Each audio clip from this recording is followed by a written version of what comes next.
Hi, and welcome to my series Behind the Scenes, where I'm sharing a creative project, the concept behind it, and the tools I have used to execute them.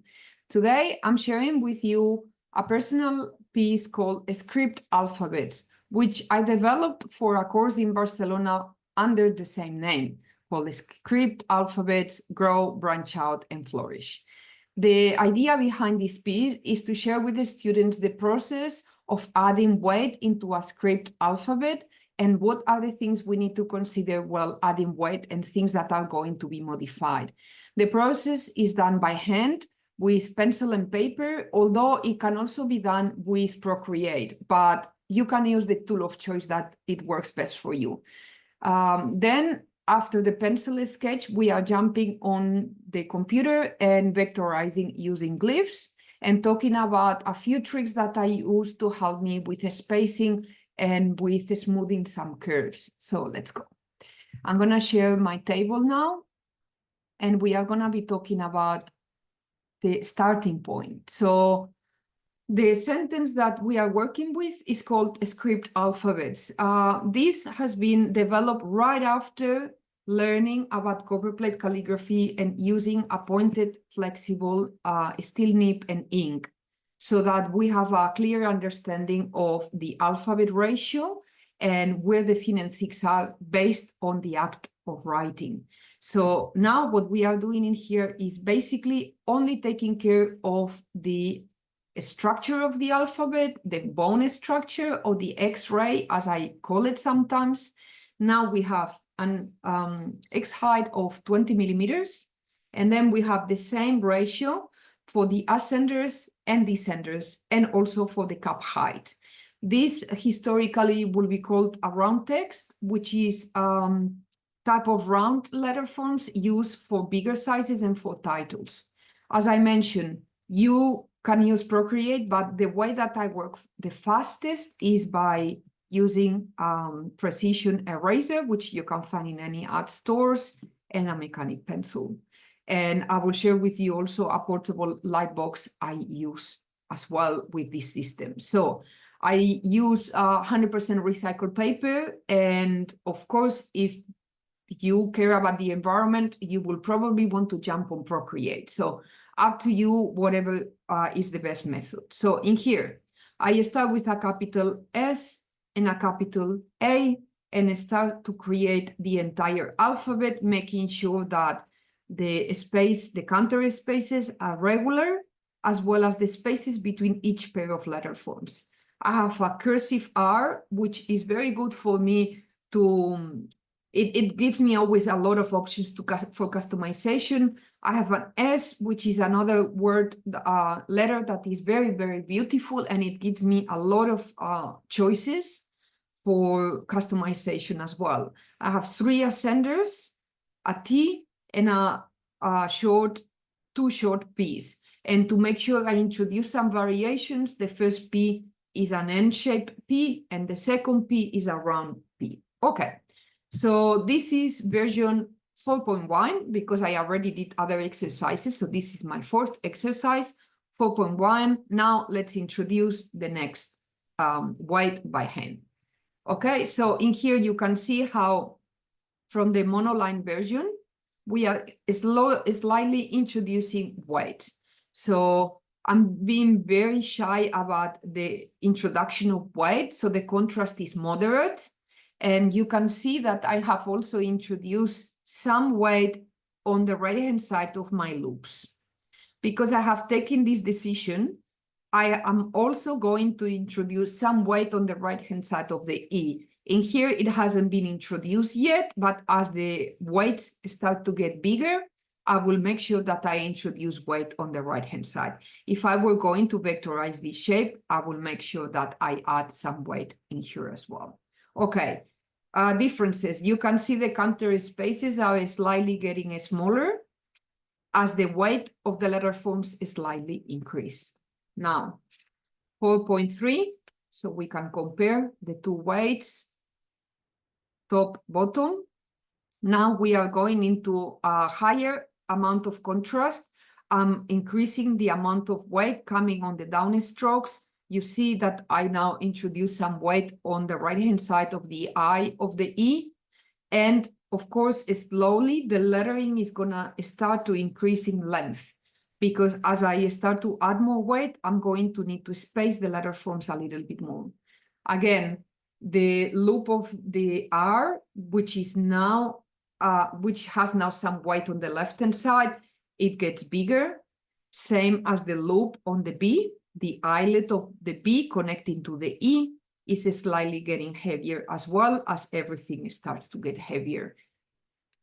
Next, from 4.3 to 4.4. This is what in modern times now, it would be like a variable font where you manually choose the variation between weights depending on the design and the context that you are going to be using it for. So this is by hand, because we are writing it again and again as we go. So in here, I'm applying more weight on the ball of the S, the head of the S, more weight on the eyelet of the B. You see there is no counter space anymore. It's been all converted into complete weight. Again, there is no counter space on the head of the R. It's completely thick. In here, we need to work on spacing a little bit. And then the counter spaces, the P is slightly getting smaller, the H, the A, all of them are getting smaller as the weight starts to increase. Let's go. Next one, 4.5. So in here, we can see how these two relate to each other. So now we have 4.5, very high contrast. I have changed the exit of the S to be closed by a teardrop shape again. We have the counter spaces every time getting smaller and smaller, more weight on the right-hand side of the loops and the eyelet, the eye of the E. What else is obviously different? Basically the length. So if you see now the length of this lettering compared to the previous one now is longer because, of course, as we add more weight, we have to space things slightly more open. We need more space for the lettering. So now the length has increased. And now 4.6. So 4.6 is no longer a round hand inspired lettering. It's more, it's what I would call a bell-bottom lettering. So this is something more common from the 60s, from the fashion, very iconographic fashion from the 60s with the bell-bottom pants, also funk music, much more informal than this high contrast and elegant and maybe stylized lettering. So in here, of course, we have get rid of the hairlines, and we still have contrast, but the hairlines have completely disappeared. This is good in the cases that if we have a very noisy background, so if we know that in the background we are going to have an illustration with a lot of detail, we know that these hairlines are not going to be good for us because are going to get lost with the noise of the background. So if we need to increase hairlines, that's a good option. We have or don't have to add the bell-bottom versions like in the H, but it is a good thing to keep in mind that we will need to reduce contrast if there is a lot of noise in the background. Okay, so now the next step is actually going in the computer, but I'm first going to show you the tool I use for creating these sketches by hand. So I recently, well, not recently, a couple of years ago, when I started traveling, I purchased, and you can see the thickness of it is very, very thin, maybe 4 millimeters thick. It's a portable ultralight lightbox that I travel with. It's lighter than a notebook. It's a US letter size, so it's great for fitting just a regular paper and work with it. So basically what I do is I work with the sketch underneath, and then I work on the new sketch on top on another piece of paper, and it gives me all the information I need. Of course, you can work with Procreate. It's the same idea, digital layers and changing each layer and adding a weight or adding a variation. The problem for me personally with Procreate is that I get very tempted to zoom in and go into massive detail about the letter forms where there is no stage for detail yet.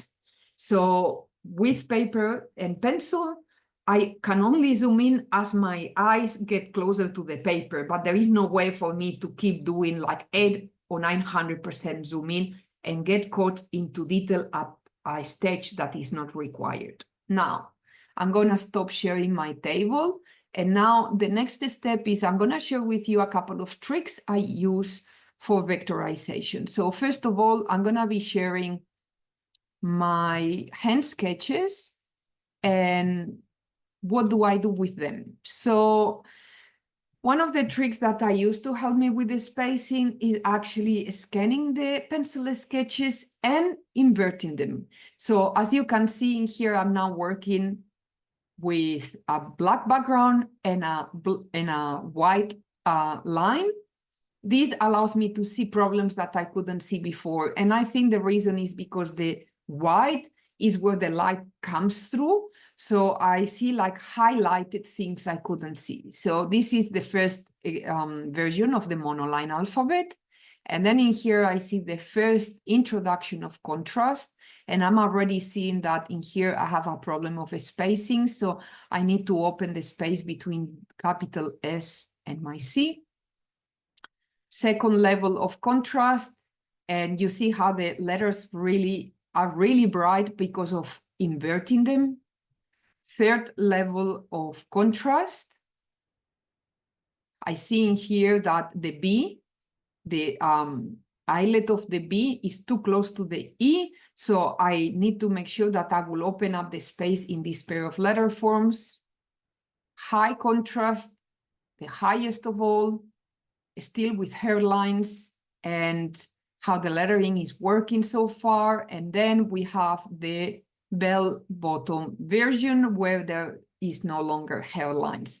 So one of the tricks I use is inverting my sketches to make sure that I identify if there are things to work on. Now, the next step is I'm going to share with you the vectorization, which normally is done with glyphs. So let's go into the next step. Okay, this is what glyphs looks like. All these blue lines are the slant I chose for this lettering. This step is designed for producing a future script font. So there are many aspects of this lettering exercise that are answering problems and challenges to what happens with a script font. If I go to the background, you can see that I placed a photograph of my pencil sketch underneath, and I started to draw the letter forms. As soon as I have the first skeleton of the entire title, I hide the pencil sketch and I no longer want to see it, because what I want to make sure now is that I work with my own eye to evaluate things. In here, what I see is that if this title was going to be used in smaller sizes, the counter space of the S will bring me problems because it will almost disappear. But for this case, it's only going to be in larger sizes, so the counter space of the S is fine at this point.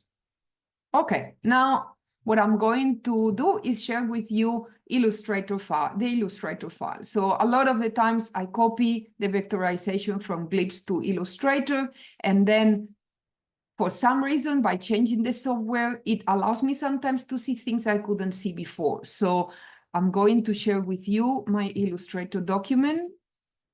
And again, what I do is the same step. So I work reversed. I work with black background and white lettering to make sure that I might be able to see things that I couldn't see before. Other things that I do to help me. This is the original monoline that I draw in Glyphs.